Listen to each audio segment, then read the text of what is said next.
అన్నయ్య సూర్య తండ్రిని చంపాడనే ఆరోపణ మీద పోలీస్ స్టేషన్లో ఉన్నాడు సార్. అసలు మా అన్నయ్యను జైల్లో పెట్టించిందే ఈ సూర్యనారాయణ.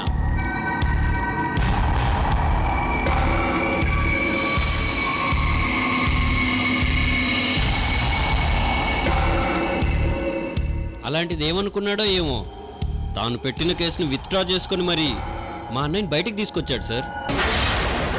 మా అన్నయ్యను చాలా ప్లాన్డ్గా గెస్ట్ హౌస్కి తీసుకొచ్చి అదే రోజున చంపేశాడు సార్. అందుకే సూర్య చంపాడని కేసు పెట్టాను.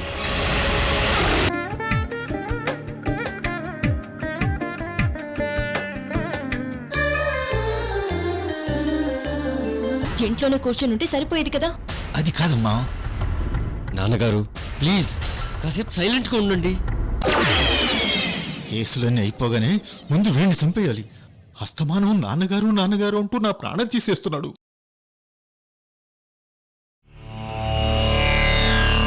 దేవుడి మీద ప్రమాణం చేసి అంతా నిజమే చెప్తాను. అబద్ధం చెప్పను. ఏమండి డాక్టర్ గారు, హత్య జరిగిన రోజు ఈ ముద్దాయి హాస్పిటల్లో మీ దగ్గర ఉన్నానని చెప్తున్నాడు. ఆ రోజు హాస్పిటల్లో ఏం జరిగిందో మీరు కోర్టుకు చెప్పండి.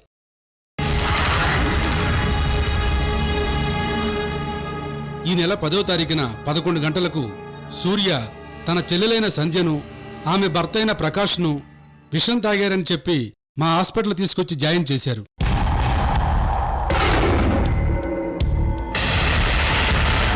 అప్పటికే పొజిషన్ చాలా క్రిటికల్గా మారిపోయింది.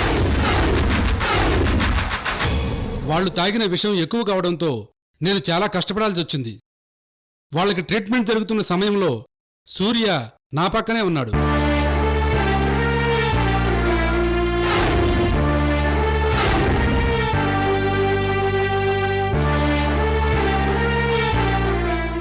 ఏది కావాలంటే అది అందజేశాడు. ఎలాగైనా సరే వాళ్ళని బ్రతికించమని మరీ ప్రాధేయపడ్డాడు. ఆ తరువాత పేషెంట్స్ ఇద్దరూ అవుట్ ఆఫ్ డేంజర్ అని సూర్యకు చెప్దామని చూశాను. 1 గంట తర్వాత నుంచి అతను కనిపించలేదు. నాకు సూర్య కుటుంబం మాత్రమే కనిపించింది. వాళ్ళకి మాత్రమే ఇద్దరూ సేవ్ అయ్యారని చెప్పాను.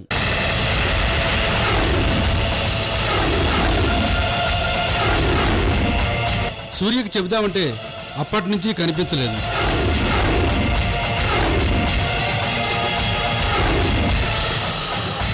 ఇదిగో మళ్ళీ ఇప్పుడే కనిపిస్తున్నాడు. డాక్టర్ గారు చెప్తుంది అబద్ధం జడ్జి గారు. వీరేంద్ర హత్యకి నాకు ఏ సంబంధం లేదు. ఆ రోజంతా ఈ డాక్టర్ గారు పక్కనే ఉన్నాను.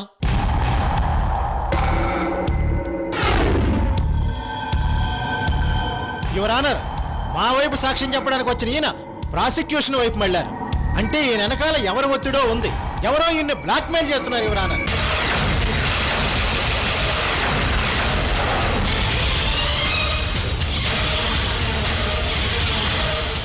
యువర్ ఆనర్, ఈయన మాటలు మీరు నమ్మొద్దు. ఈయన సాక్ష్యాన్ని మీరు లెక్కలోకి తీసుకోవద్దు. ఆ రోజు నా క్లయింట్ సూర్యనారాయణ ఈయన సమక్షంలో హాస్పిటల్లోనే ఉన్నాడు. అందుకు సూర్యనారాయణ ఫ్యామిలీనే సాక్ష్యం.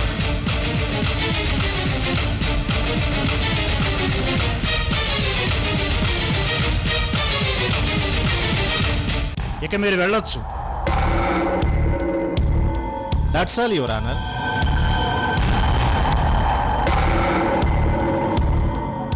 యువర్ ఆనర్,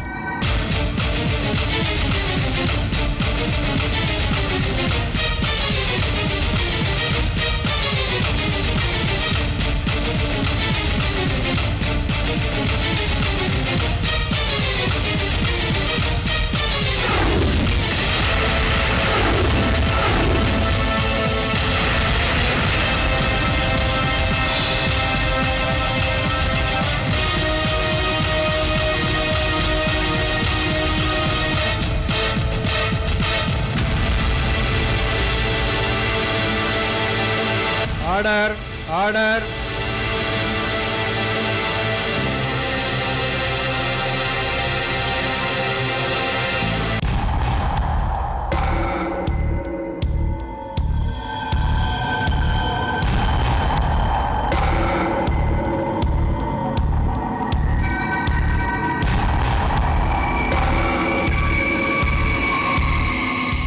కేసు వాదోపవాదాలు విన్న తర్వాత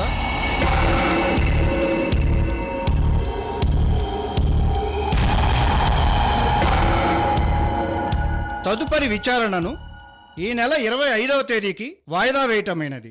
అప్పటి వరకు సూర్యనారాయణను జ్యుడిషియల్ కస్టడీకి తరలించవలసినదిగా ఆదేశించటమైనది. ఏంటో కోర్టు ప్రారంభానికి ముందు ఇలా వెతుకుతూనే ఉన్నారు, కోర్టు అయిపోయిన తర్వాత ఇలా వెతుకుతూనే ఉన్నారు. పాపం ఐశ్వర్య గారికి రెస్ట్ లేకుండా పోయింది. ఇంతకీ ఎవరి కోసం వెతుకుతున్నావు? ఓహో, నిన్నంత మోసం చేసిన ఆ డాక్టర్ కోసమా? అర్థమైంది. నీ తరపునొచ్చి ప్రకాష్ తరపున చెప్పాడు కదూ?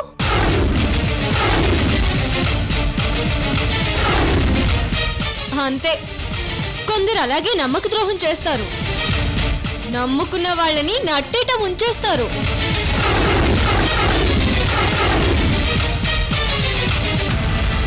సరే ఐశ్వర్య, పాపం అస్సలు నీకు రెస్టే లేకుండా పోతుంది. పద, కార్లో ఇంటికి వెళదాం. ఏసీ వేసుకొని నా రూమ్లో మనిద్దరం రెస్ట్ తీసుకుందాం. ఆ తర్వాత మనిద్దరం మనసు విప్పి మాట్లాడుకోవాల్సినవి చాలా ఉన్నాయి. పద.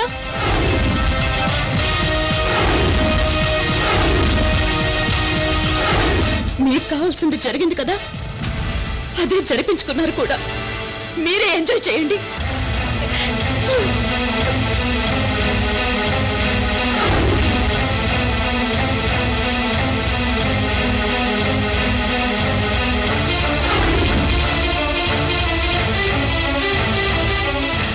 ఏంటమ్మా ఐశ్వర్యని మళ్ళీ ఇంటికి రమ్మంటున్నావు ఏంటి? నేను ఏది చేసినా సూర్య పాయింట్ ఆఫ్ వ్యూలో గాని, సూర్య ఫ్యామిలీ పాయింట్ ఆఫ్ వ్యూలో గాని, చివరికి నా పాయింట్ ఆఫ్ వ్యూలో గాని నేనేది చేయడం లేదు. ప్రతిదీ ఐశ్వర్య పాయింట్ ఆఫ్ వ్యూలో మాత్రమే చేస్తున్నాను. నాకు అక్కర్లేంది ఐశ్వర్యే, నాకు కావాల్సింది ఐశ్వర్యే. అది మరింటి గడప తొక్కుతూ పదే పదే నా చేత ఘోరంగా అవమానించబడుతూ చివరికి మనం చెప్పినట్టు అది చెయ్యాలి. అందుకే ఎప్పుడూ అలాగే స్కెచ్ వేస్తాను.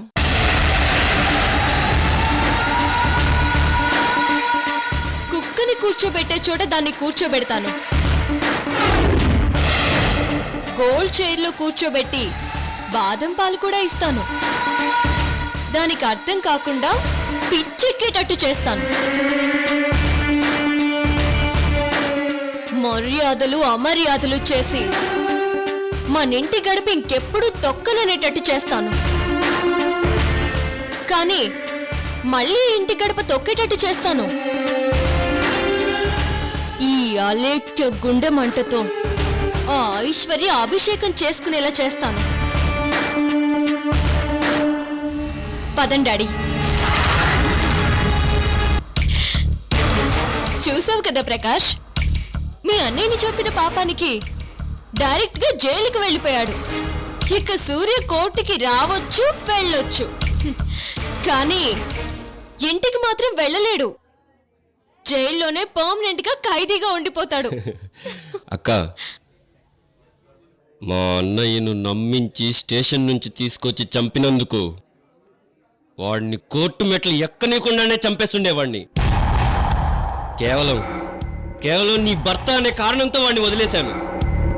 వేరే వాడు ఎవరైనా అయ్యుంటే ఇలాంటి నమ్మక ద్రోహం చేసినందుకు పర్మనెంట్ గా వాడిని ముక్కలు చేస్తుండేవాడిని.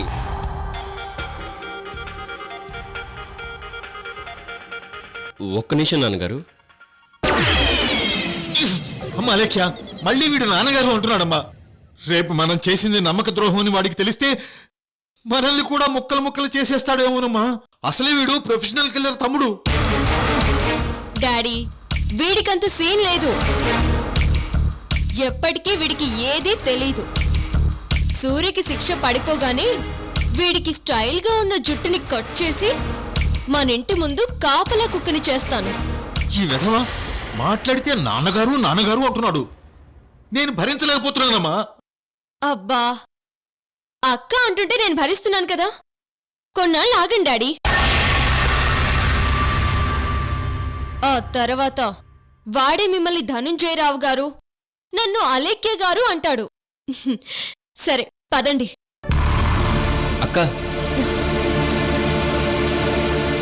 చూడు ప్రకాష్, ఇప్పటికే లేట్ అయింది, నువ్వింటికి వెళ్ళు. అలాగే అక్క. చూడు ప్రకాష్, నువ్వు ఆ ఇంటిని మాత్రం వదలొద్దు.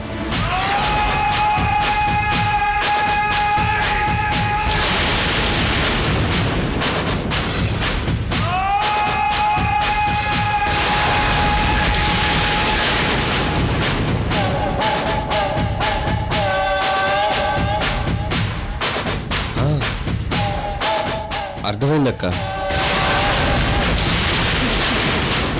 జాగ్రత్తగా ఉండు ప్రకాష్.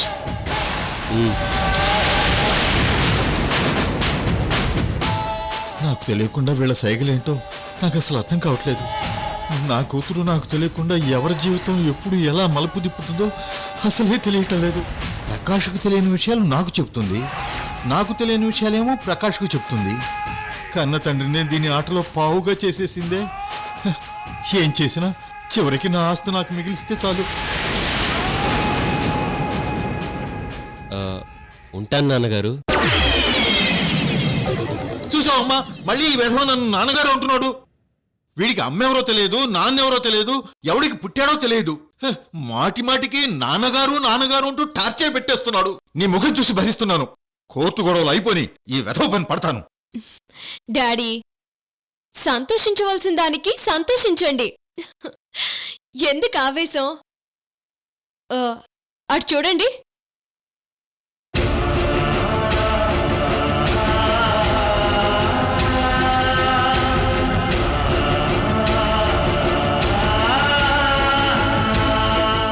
చూశారు కదా డాడీ, పిల్లి చుట్టూ చేరిన పిల్లి పిల్లల్లాగా జయంతి చుట్టూ ఎలా మూగారో. మనం కొట్టిన దెబ్బకి దిమ్మ తిరిగి గమ్మునైపోయారు. ఇది నువ్వు సాధించిన చాలా పెద్ద విజయం అమ్మా.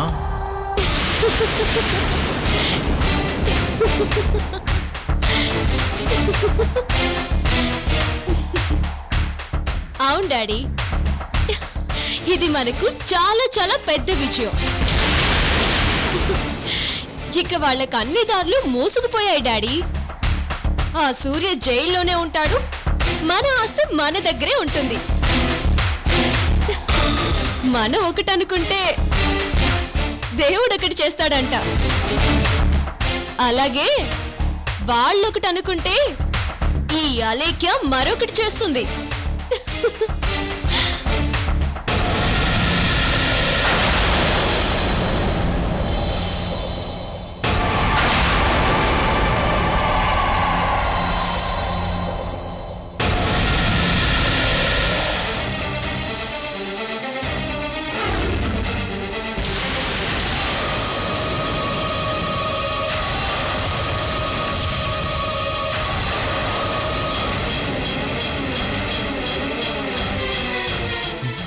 ఏమై ఉంటుంది?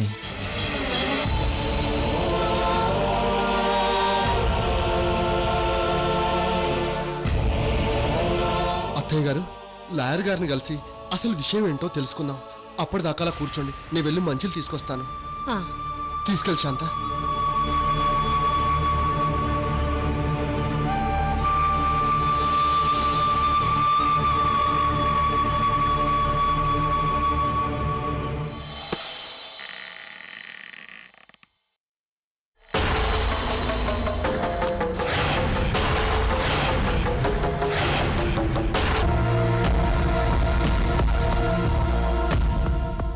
ఈ సూర్య దెబ్బతో ఐశ్వర్య మన దారికి వచ్చేస్తుంది, మన ఆస్తి మనకు ఉంటుంది. అమ్మో, నా కూతురు అలేఖ్య దెబ్బ కొట్టేదే కానీ దెబ్బ తినే రకం కాదు. ఆ కాన్ఫిడెన్స్తోనే కదా ఆస్తి అంతా అలేఖ్య పేరును రాశాను.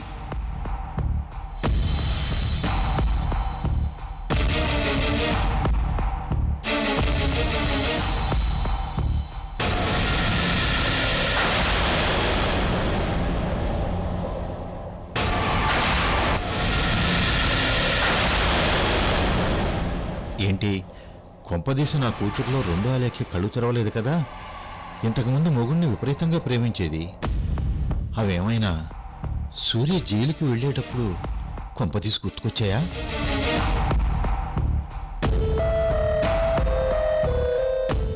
ఏంటమ్మా లేఖ్య, సడన్ గా ఇంత నీరసపడిపోయావు? ఏం లేదు డాడీ, కొంచెం నీరసంగా ఉంది అంతే. ఆనందం కూడా ఒక్కోసారి బాడీని టైట్ అయిపోయేలా చేస్తుందమ్మా. అడిగితే రియాక్షన్ ఎలా ఉంటుందో ఏంటో, అయినా చూద్దాం. అమ్మా, ఇప్పటివరకు నువ్వు సంతోషపడి మమ్మల్ని సంతోషపెట్టావు. బాడీ నీరసంగా ఉంది సరే, వాయిస్ కూడా నీరసంగా ఉందేంటమ్మా? ఈయనొకడు నా మీద ప్రేమ ఎక్కువైపోయి తెగ అడుగుతూ ఉంటాడు, బుర్ర తినేస్తున్నాడు. ఏం లేదు డాడీ, చెప్తున్నాను కదా. ఏం లేదంటావేంటమ్మా? నేను స్వయంగా చూశాను నువ్వు సూర్యుని ఎంతగా ప్రేమించావో. నా కూతురికి సూర్య మీద ఇంత ప్రేముందా అని ఆశ్చర్యపోయేవాణ్ణి. సూర్య కోసం నువ్వు ఎన్ని నిద్రలేని రాత్రులు గడిపావు.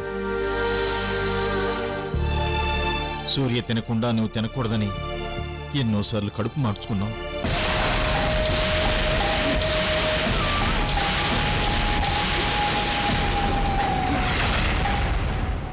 అంతగా ప్రేమించే నువ్వు ఇప్పుడు సూర్య జైలుకు వెళ్తుంటే నీకు తెలియకుండానే నీలో పాతాలేఖ్య మేల్కొని పాత జ్ఞాపకాలు గుర్తుకొచ్చి బాధేస్తుందా? డాడీ, ఏం మాట్లాడుతున్నారు మీరు? నోటికొచ్చినట్టు మాట్లాడకండి. నోరు ఛ!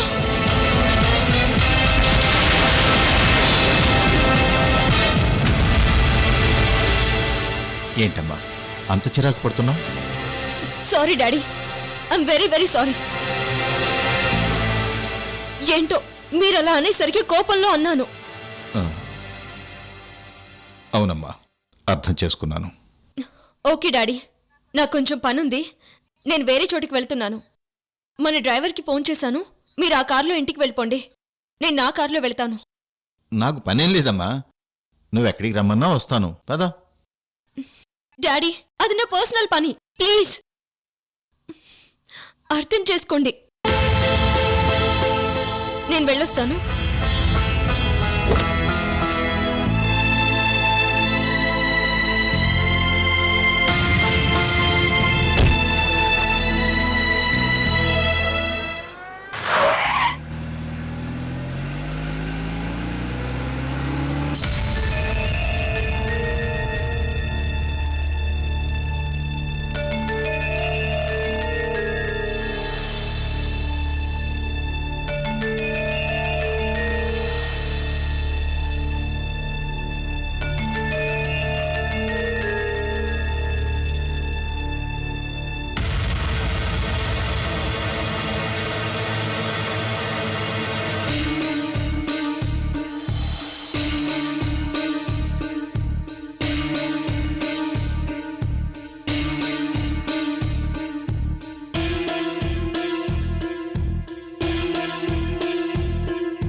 నీకు వాంతులు ఎప్పటి నుంచి అవుతున్నాయమ్మా?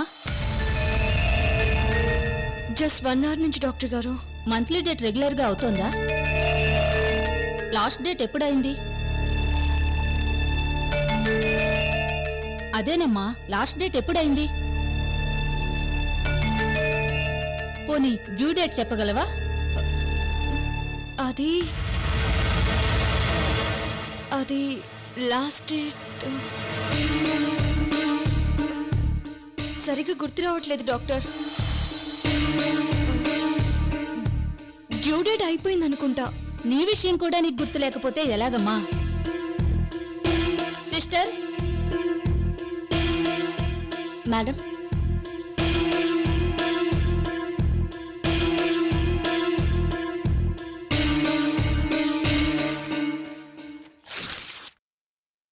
ఈ టెస్ట్ చేసి త్వరగా రిపోర్ట్ తీసుకురా. అలాగే మేడం. వెళ్ళమ్మా.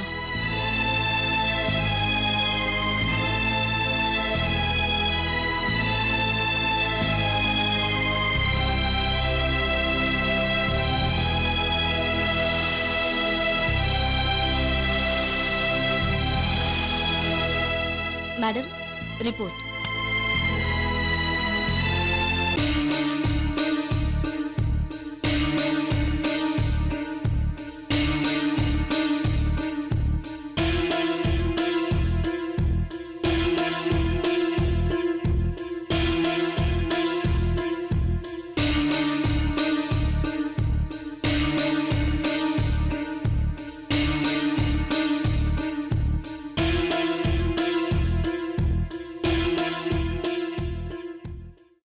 కంగ్రాట్స్ అమ్మా, నువ్వు తల్లివి కాబోతున్నావు.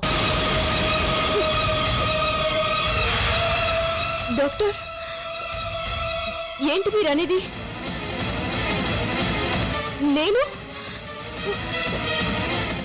నేను తల్లిని కాబోతున్నానా?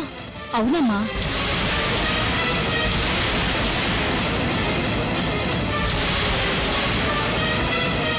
ఇంత సంతోషకరమైన వార్తకి అంత షాక్ అవుతావేంటి?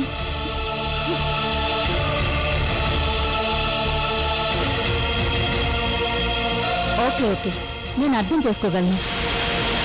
నీకు ఇంకా పెళ్లి కాలేదు, అంతేనా?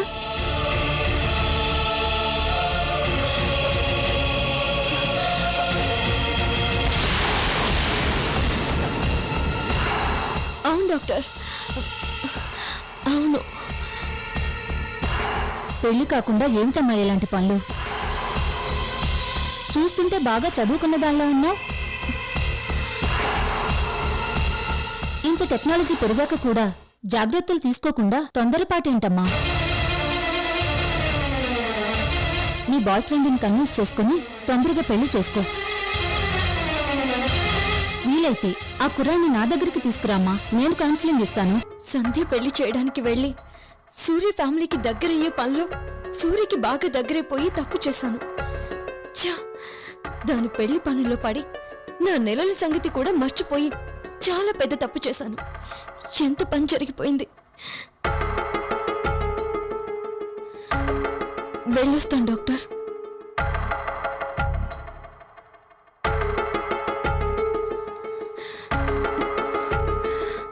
ఛా, ఇలా జరిగిందేంటి?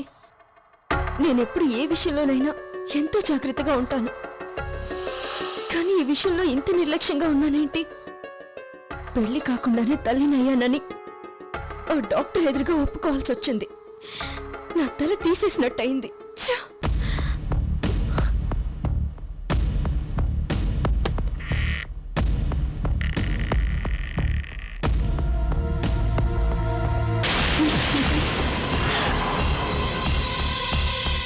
అమ్మా లేఖ్యా, నువ్వు మా దగ్గర దాస్తే మాత్రం మాకు తెలియదనుకుంటున్నావా? నువ్విప్పుడు ఎక్కడి నుంచి వస్తున్నావో మాకు బాగా తెలుసు. హాస్పిటల్ నుంచి డాక్టర్ని కలిసి వస్తున్నావు.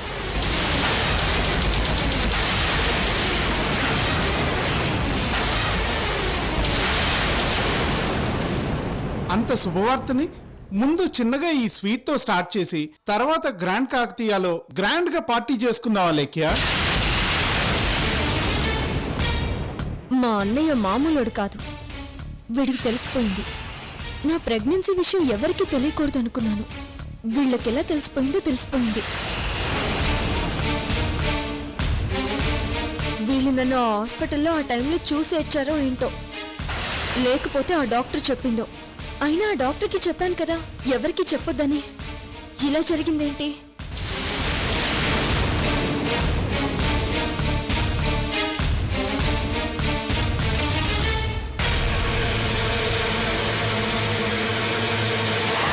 చెల్లెమ్మా తినమ్మా.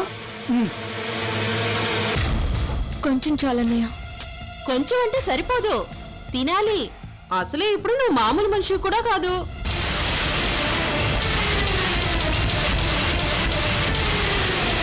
తిన.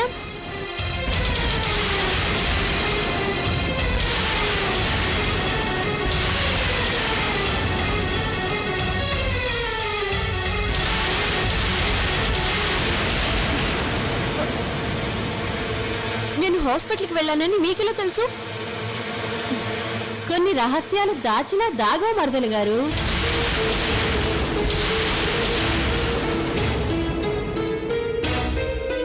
చెల్లెమ్మా, ఎవరో ఒకరు మా చెవిని పడేస్తారు. ఆ డాక్టర్ మీకు తెలుసా? నాకు కాదు, నీ వదినకి బాగా తెలుసు. నీ వదినకి ఏ ప్రాబ్లం వచ్చినా చూపించుకోవడానికి వెళ్ళేది ఆ డాక్టర్ దగ్గరికే. అవును. అయ్యో, ఈ ఊర్లో వేరే డాక్టర్సే లేనట్టు నేను ఆవిడ దగ్గరికి వెళ్ళాలా? నా కర్మ కాకపోతే ఆవిడ గారు ఈవిడ గారికి పర్మనెంట్ డాక్టర్ అని నాకు తెలియదే. మా వదిన నోరు అసలే మంచిది కాదు. అందరికీ చెప్పి కంపు కంపు చేస్తుంది. అయిపోయింది, అంతా అయిపోయింది. నేను ఈ రహస్యం ఎవరికీ చెప్పకూడదనుకుంటే ఈ రహస్యం బయటపడిపోయింది. అమ్మా లేఖ్య, ఒక్క 9 నెలలు అయితే చాలు, పరిస్థితులన్నీ చక్కపడిపోతాయి.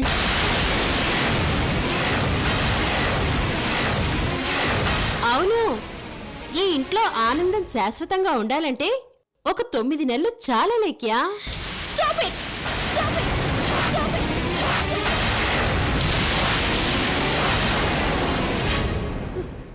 ఇది భరించలేక నా చావు నేను చేస్తుంటే ఇది మీకు గుడ్ న్యూస్ లా సంబరంలా ఉందా?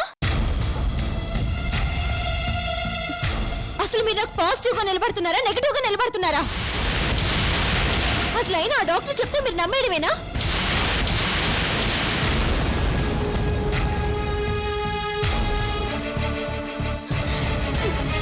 నా కడుపులో ఎంత బాధపడుతున్నానో మీకేం తెలుసు? నాకు తెలుసు.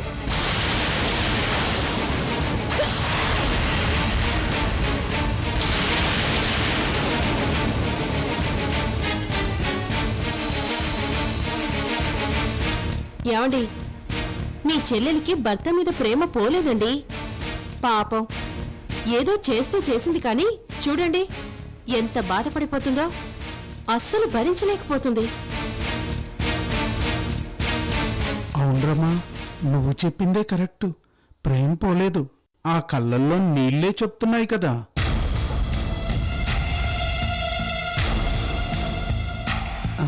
చెల్లెమ్మా, నిన్ను అర్థం చేసుకున్నానురా.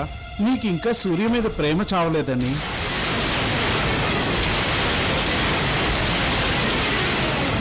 అందుకే అలేఖ్య నువ్వు ఇంకా బాధపడుతున్నావు.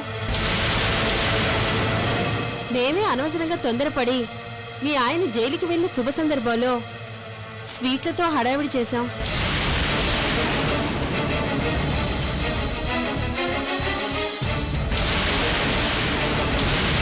అవునరా, నువ్వు ఇంకా సూర్య మీద మమకారం దాచిపెట్టుకున్నావని అనుకోలేదమ్మా. నీ మనసు బాధ పెట్టినందుకు మమ్మల్ని క్షమించు.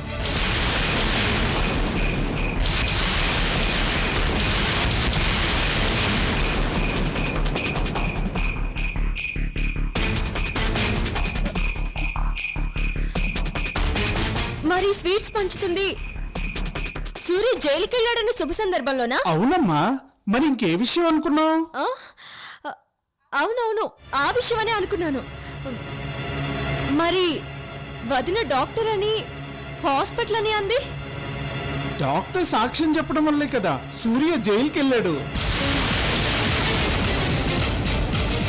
అందుకే కదా నువ్వు హాస్పిటల్కి వెళ్ళి డాక్టర్కి థ్యాంక్స్ చెప్పి వస్తున్నావు.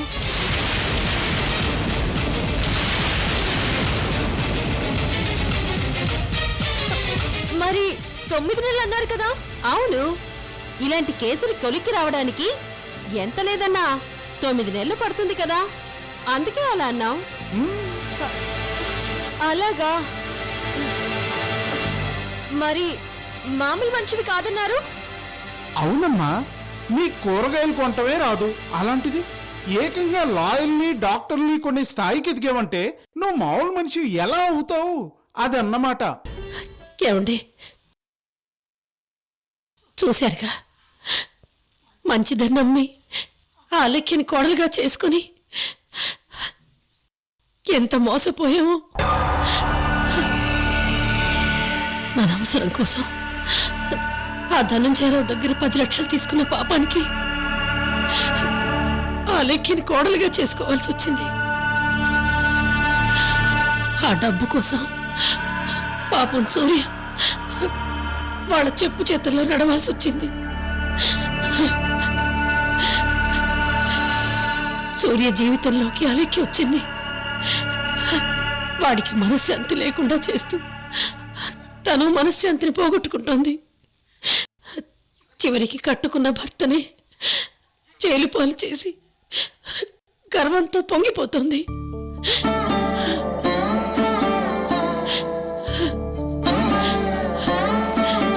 సూర్య జైలుకి వెళ్లకుండా ఆపాలని ఎన్నో విధాలు ప్రయత్నించాను.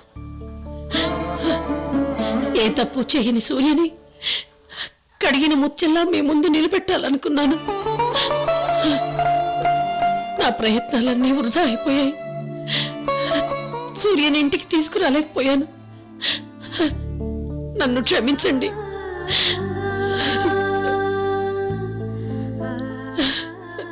సూర్య లేని ఇంట్లో నేనుండలేనండి. నేను మీ దగ్గరికి వచ్చేస్తానండి. నన్ను క్షమించండి.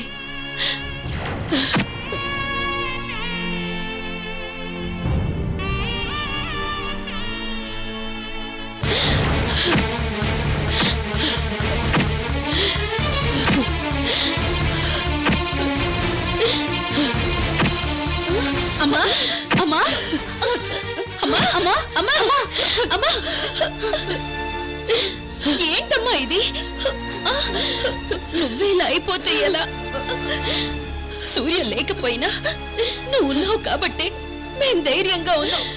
అలాంటిది నువ్వే ఇలా బాధపడితే ఎలా అమ్మా? ఏడోకమ్మా, ఊరుకో.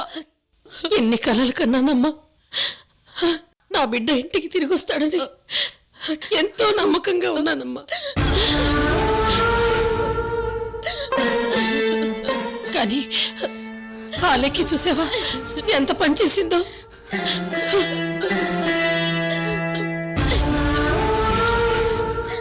ఇప్పుడు మీ నాన్నగారికి ఏం సమాధానం చెప్పనమ్మా?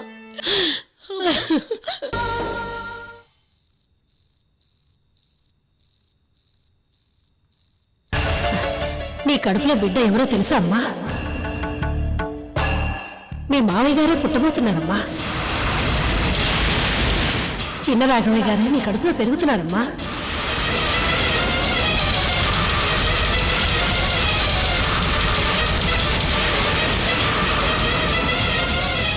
ఆయన లేరనే బాధ నాకీ శుభవార్తతో తీరిపోయిందమ్మా.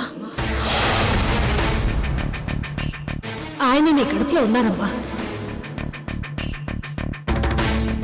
నీ వల్ల మళ్ళీ ఆయన చూడగలిగే అదృష్టం రాబోతోందమ్మా. మనం ఒకటి తలుచుకుంటే ఆ దేవుడు ఇంకోటి తలుచుకుంటాడమ్మా.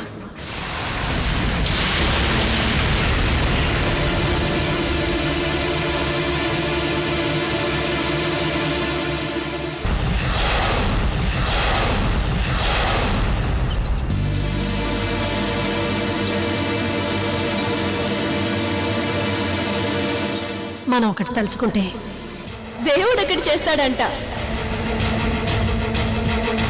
వాళ్ళొకటి అనుకుంటే ఈ అలేఖ్య మరొకటి చేస్తుంది.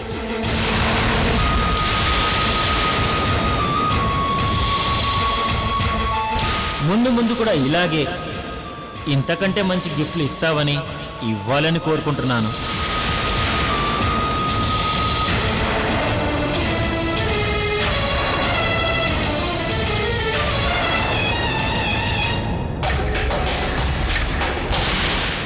హలో అలేఖ్య,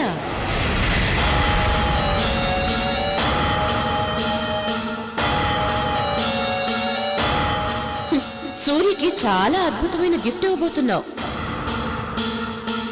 ఏ భార్య అయినా తన భర్తకి ఇలాంటి గిఫ్ట్ ఇవ్వటం వరంగా భావిస్తారు.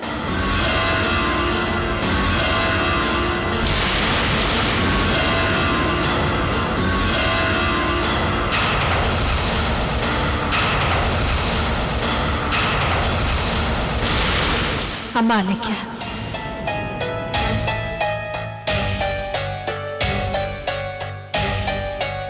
నువ్వు మా ఇంటికి రాకపోయినా పర్వాలేదు, నేనే మీ ఇంటికి వస్తానమ్మా.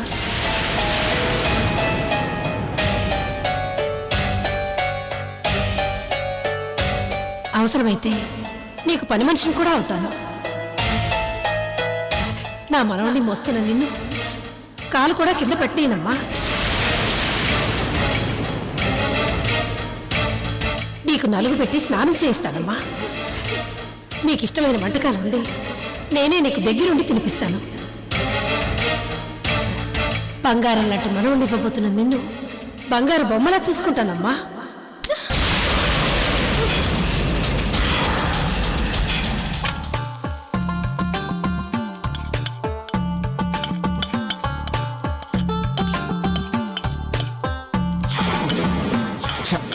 నా వంట నేను చేసుకోవాల్సి వస్తుందని కల్లో కూడా ఊహించలేదు. అసలు నేను ఈ మసిగుడ్డ పట్టుకోవటం ఏంటి, ఈ పుస్తకాలు చదువుతూ వంట చేసుకోవటం ఏంటి?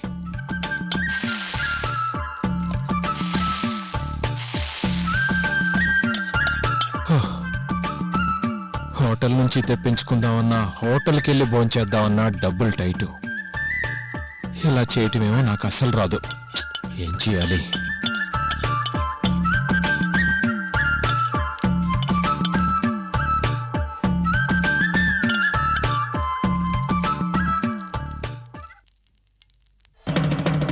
వంటగదిలో నుంచి శబ్దం వస్తుంది. అన్న అక్కడేం చేస్తున్నాడు రా? చూద్దాం పద.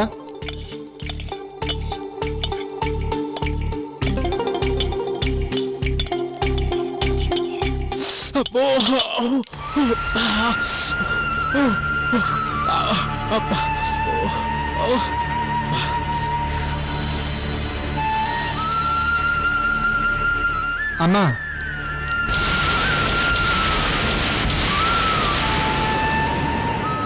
ఏంటన్నా కత్తి పట్టుకోవాల్సిన చెయ్యి మూకుడు పట్టుకుంది?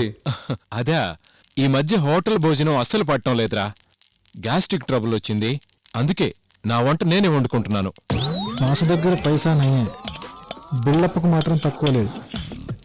అరే, అసలు మన వంట మనం చేసుకోవటంలో ఉన్న సంతృప్తే వేర్రా. అన్నా, మాకు కూడా ఈ భోజనమేనా? అవునరా, మన ముగ్గురికి ఇదే భోజనం. మాకు ఆకలిగా లేదన్నా, లేటుగా భోంచేశాం. నువ్వు తినేసేయన్నా. అవునన్నా, మధ్యాహ్నం భోజనం బాగా లాగించేసరికి ఇంకా పొట్ట టైట్గా ఉందన్నా. ఈడియట్స్, నా ఫుడ్ తినాలంటే అదృష్టం ఉండాలిరా. అన్నా, నీకు ఒక ముఖ్యమైన విషయం చెప్పడానికి వచ్చావన్నా.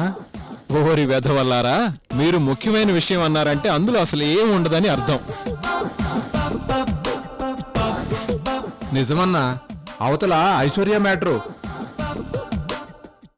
మాకు ఐశ్వర్య కనిపించింది.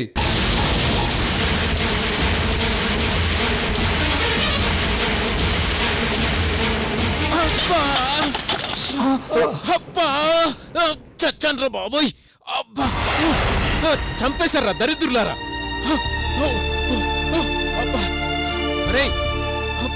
అరే, ఇంత సంతోషకరమైన వార్త అంత సడన్ గా చెప్పకూడదురా వెధవల్లారా. చూశారుగా ఎలాగ జరుగుతుంది, దరిద్రులారా. ఏమైనా ఐశ్వర్య పేరు చెప్తే ఉలిక్కి పడతావన్నా. అసలు ఎంతకీ ఐశ్వర్య ఎక్కడ కనిపించిందిరా? నీ బట్టలు డ్రై క్లీన్కి ఇచ్చే షాప్ ఉంది కదనా, దానికి ఎదురుగా ఉన్న కోర్టులో.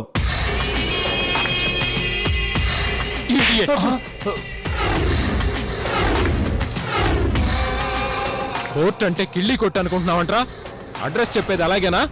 అన్నా, నువ్వు మా మాటలు వింటూ మానేసి తప్పు చేస్తున్నావు. నీకు మేమేం చెప్తామన్నా? సూర్యలెవర్ ఐశ్వర్య సూర్య ఇంట్లో ఉందని మేము చెప్పాం. కానీ నాది క్రియేటివ్ మైండ్, ఖచ్చితంగా సూర్య ఇంట్లో ఉండదు, ఏదో విధంగా పట్టేస్తానని చెప్పావు. కానీ ఏమైంది? ఇప్పుడు ఐశ్వర్య అక్కడే ఉంది.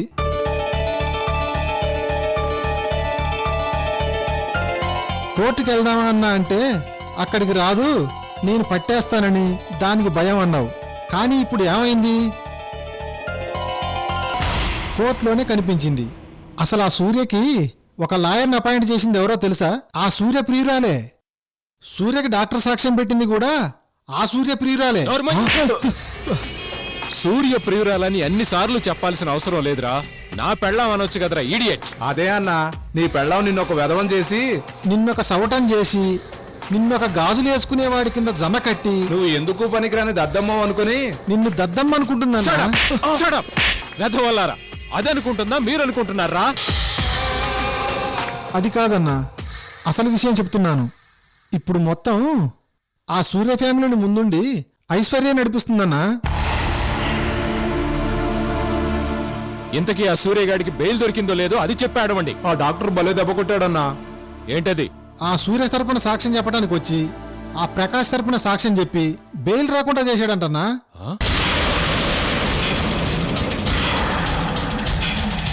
సూర్యకి బెయిల్ దొరకలేదంటే కారణం ఎవరో అర్థమైంది.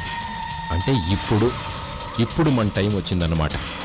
ఎస్ అన్నా, ఇప్పుడు ఆ సూర్య జైల్లో ఉన్నాడంటన్నా.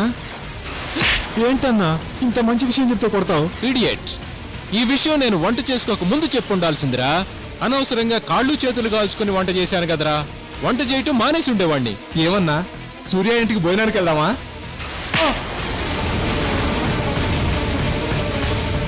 కడుపు నిండే మాట చెప్పారు, ఆకలి తీరిపోయింది అని అర్థంరా.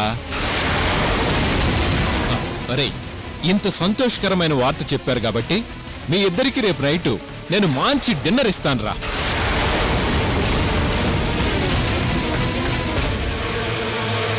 అన్నా నువ్వు వంట చేయొద్దన్నా, బయటికెళ్ళి తిందామన్నా. అలాగెళ్ళారా?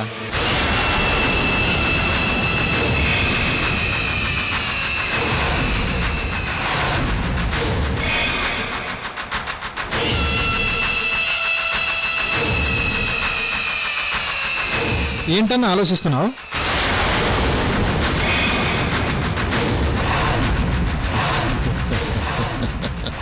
ఏంటన్నా నవ్వుతున్నావు? ఎరా, ఏడవమంటావా? అన్నా, అయితే ఇప్పుడు ఐశ్వర్యని, అదే నీ పెళ్ళాన్ని ఏదో విధంగా పెట్టేసి ఈ ఇంట్లో పడేద్దామన్నా. అవునన్నా, శుభ్రంగా ఇంటి తిండి తినొచ్చన్నా. ఏంటన్నా ఇలా కొడతావు? ఎందుకు కొడుతున్నావు కూడా అర్థం కావట్లేదు.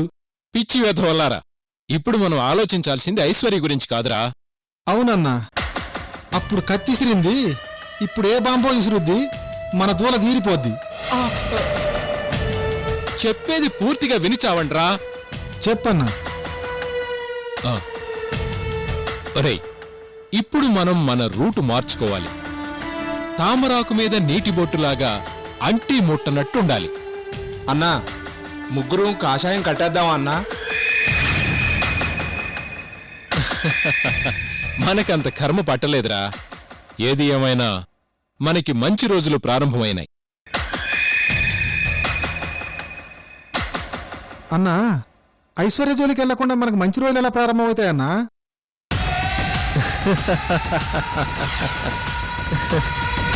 చూస్తూ ఉండండిరా, ఈ సంతోష్ బ్రెయిన్ పవర్ ఏంటో మీకు త్వరలోనే తెలుస్తోంది.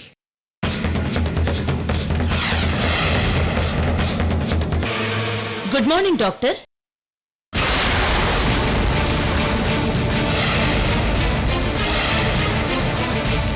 రామ్మ, నేనే నిన్ను కలుద్దామని అనుకుంటున్నాను.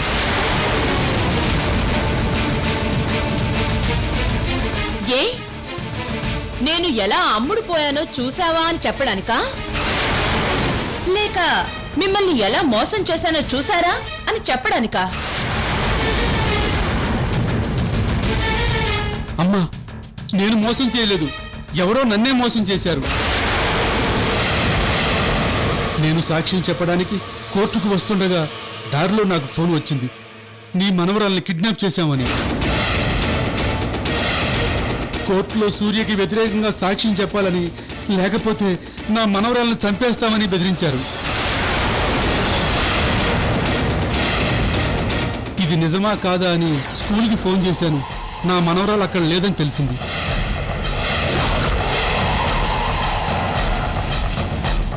నిజంగానే నా మనవరాలు కిడ్నాప్ అయ్యిందని కన్ఫర్మ్ చేసుకున్నాను.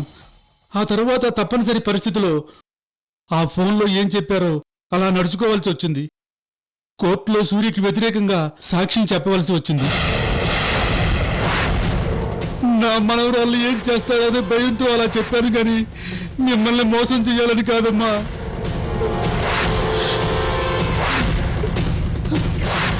అవును డాక్టర్, ఆ గొంతు ఆడగొంత? మగ గొంతమ్మా.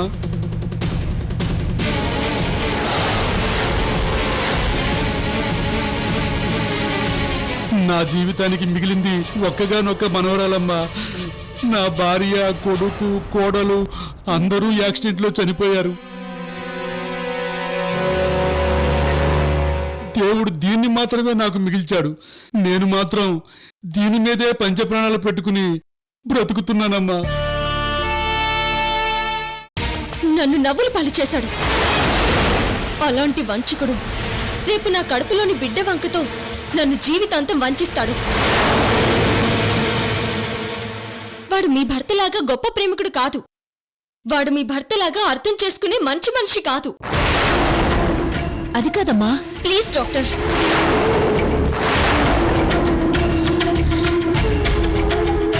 మీరు మామూలుగా అబోర్షన్కి ఎంత తీసుకుంటారు?